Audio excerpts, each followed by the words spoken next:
예, 아까 간단하게 확인만 좀 하겠습니다. 금융위원장님 기한이익 상실 관련해서 저는 분명히 제도 개선 하시리라 좀 기대를 하고요. 아까 말씀하신 게 여러 조건이 전제된다면 이렇게 호주의 아마 하디시 베리에이션 같은 제도인 것 같아요. 그래서 좀 어려운 상황이 객관적으로 존재한다면 채무상환 유예 이렇게 말씀하셨는데 그 기간에 연체이자가 붙습니까 안 붙습니까? 그냥 단순 유예해서 압박은 안 주는데 연체이자가 붙으면 아까도 말씀드린 바와 같이 기한이익 상실제도 전제하고 거기에 원금 전체 그러니까 8만 원에 연체된 이자 8만 원에 연체이자가 붙는 게 아니고요. 3억 원에 붙으니까 문제가 되는 겁니다. 그래서 의원님 아까 잠깐 말씀드렸던 것 같은데 그런 연체이자의 과중, 불합리성 그런 부분도 고쳐나가겠다고 말씀을 드렸습니다. 그러니까 이율이 문제가 아니고 이율도 낮춰야 되는데 부과 대상이 사실은 원금 전체에 이게 사실 결국 채무자들을 그 부분도 지금 같이 차지로 내모는 겁니다. 그래서 같이 검토하고 있습니다. 그거는 정확하게 좀 지나치게 약탈적이라는 점을 고려하셨으면 좋겠고요.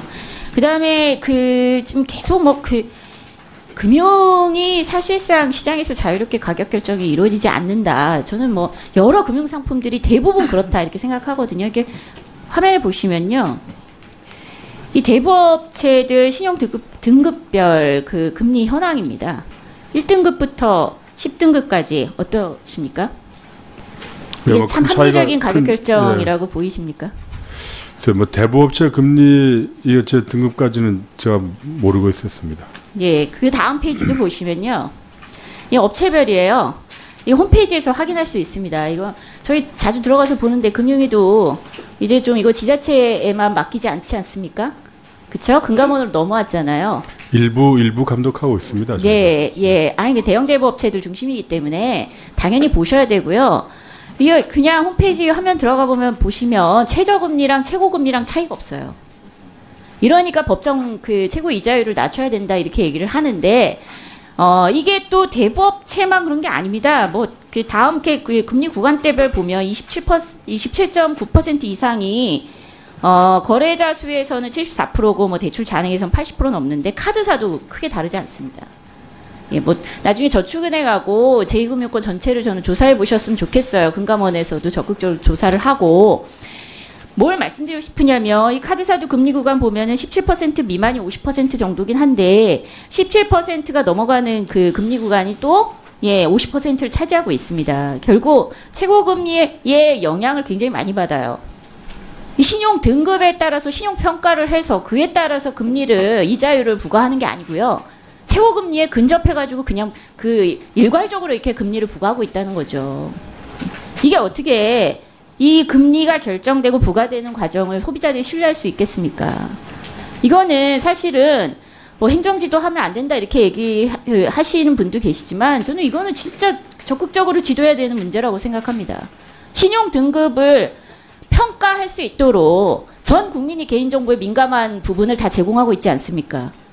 금융정보를 제공을 안 하면 신용정보를 제공을 안 하면 금융거래 자체가 안 되는 그런 것들을 감수하면서 금융사에게 채권자에게 굉장히 많은 권리를 보호해줬음에도 불구하고 제공했음에도 불구하고 사실은 이 공정한 금리를 부과해야 되는 채권자의 의무는 전혀 관리가 안 되고 있다는 겁니다.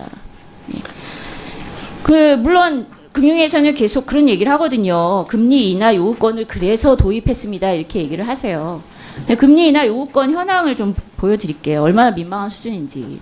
0.01%도 안 됩니다. 전체 대출권에. 금리 인하 요구권을 알지도 못하고 지난번에도 강조드렸지만 인하 요구를 했다가 사실은 금융권에서 거절을 하면은 별다른 또 다른 대항력은 없다. 게다가 또 뭐냐면요. 금리 인하를 요구하는 사람은 일부 아주 미미하나마 조금 이제 자신의 권리를 챙길 수 있지만 대부분의 채무자들은 또 이런 제도를 잘 모릅니다. 그러면 또 홍보하면 된다 이렇게 생각하실지 모르지만 이거는 그냥 홍보의 문제가 아니라는 거예요. 그 다음 보시면 카드사 금리 인하 요구권은 더 민망합니다. 100건도 안 돼요. 저는 제도 개선에 대한 제안을 드리려고 하는 겁니다. 호주에 보면은 레스판서블 랜딩 컨덕트라고 책임 대출에 대한 행위 규제가 있어요.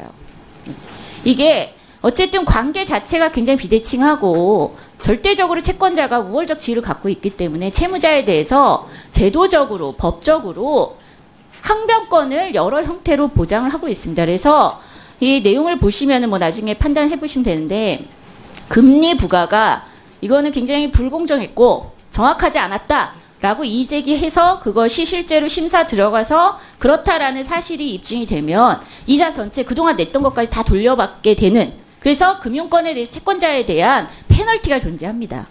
그런 페널티가 없는 상태에서 금리 부과에 대해서 그냥 손 놓고 있는 상황이다 보니 이렇게 사실은 합리적이지 않은, 신뢰할 수 없는 그런 금리, 이자율이 결정이 되고 있다. 저는 그래서 제도 개선을 이 채무자를 보호할 수 있는, 그리고 채권자의 책임을 더 많이 묻는 책임 대출에 대한 행위 규제, 이런 방식을 우리도 금융권에서 적극적으로 검토해야 된다. 이런 제안을 좀 드리고요.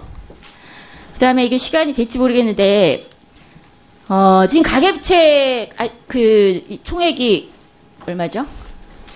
1,400조 가까이 예, 됩니다. 예. 네. 그게 진짜 총액일까요?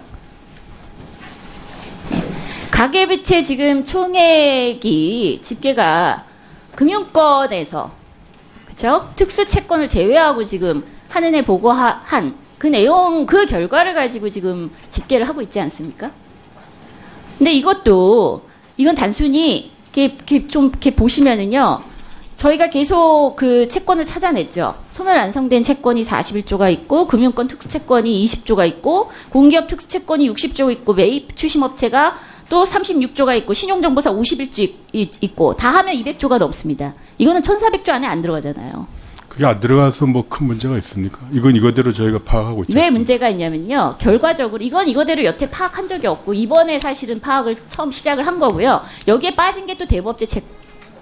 금융위원장님 그렇게 자꾸 답변하시면 안 됩니다. 제도 개선. 아니, 가계부채 통계 신뢰성에 문제가 있는 것처럼 말씀하시니까 그런 겁니다. 그렇게 하면은